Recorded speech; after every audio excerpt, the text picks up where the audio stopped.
बिस्मिल्लाहिर्रहमानिर्रहीम।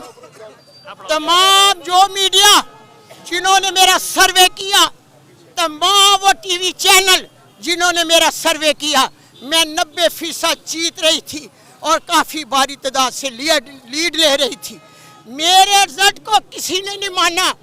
ख्वाजा आसिफ, आज भी देख लो, जिन लोगों के वोटों पर तूने डाका डाला, सबसे बड़े डाकू तो आज मैं उन्हीं बेटों के लिए उनका हक दिलाने के लिए निकली हूँ और हद तक जाऊंगी। मेरे पास 350 जो 45 फॉर्म है, मैंने तमाम मीडिया को बुलाकर उन्हीं 45 फॉर्म के ऊपर कुरान रखकर कहा था कि ये मेरे ठीक है, सच्चे हैं और अच्छे हैं और ओरिजिनल है। जो मेरे बहादुर बेटों ने जख्मी होकर, मेरे भाइयों ने जख्मी होकर मेरे तक पहुँचाए, मैं उन बेटों का शुक्रिया अदा करती हूँ।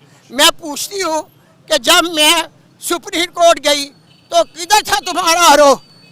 जब मैं इस्लामाबाद गई, किधर है तुम्हारा आरोह? हसन इकबाल डीपीओ और आरोह इकबाल, तैयार रहना।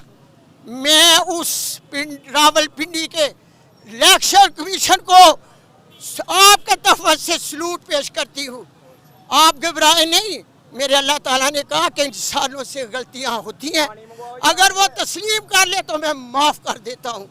वादा है कि कौम भी आपको माफ़ करेगी, गलती हो जाती है कौम भी माफ़ करेगी। और मैं कहती हूँ कि मैं इस बहादुर बेटे भाई को सलूट पेश करती हूँ जिन्होंने पूरी कौम के सामने इलेक्शन की धांधली का सच बोला है। सारी दुनिया आपको दुआ देगी और सारी दुनिया के तहफ़्फ़ुज़ से मैं अपने बहादुर बेटों का कहती हूँ कि वो भी आपके मशकूर है।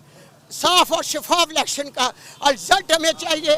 ख्वाजा आसिफ, इस डाकू से बड़े डाकू ने भी कभी माँ का घर नहीं लूटा, तुमने तो माँ को ही लूट लिया। याद रखो, तुम कौमी मुजरम हो, कौमी मुजरम। आज भी देखो मेरी कॉल पर मेरे बहादुर बेटे कैसे मेरे साथ खड़े हैं। बेहतर है कि शिकस्त कबूल कर लो। पाकिस्तान जिंदाबाद, इमरान खान पाइंदा, सीट